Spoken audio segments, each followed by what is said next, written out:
La diversité humaine, une unité globale. Bonjour et bienvenue sur Odyssée, filiale du rappeur CHK officiel et de Skypiea Channel. Sur Odyssée, nous traitons One Piece, les jeux vidéo, l'intelligence artificielle, la musique et diverses actualités. Pour le référencement, abonnez-vous, likez et partagez.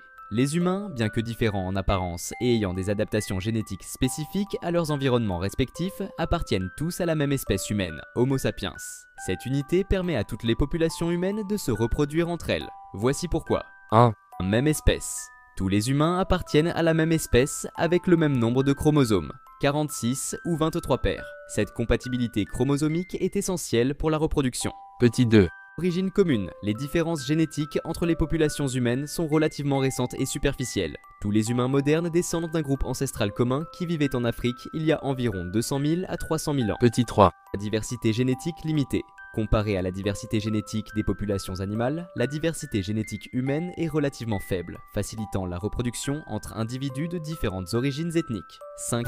Capacité de reproduction. Les variations génétiques entre les différentes populations humaines n'affectent pas les mécanismes fondamentaux de la reproduction. Les gènes impliqués dans la reproduction sont très conservés et fonctionnent de manière identique chez tous les humains. En 6, nous allons faire des recherches complémentaires. Les études génomiques montrent que les variations génétiques entre les populations humaines représentent seulement environ 0,1% du génome humain total.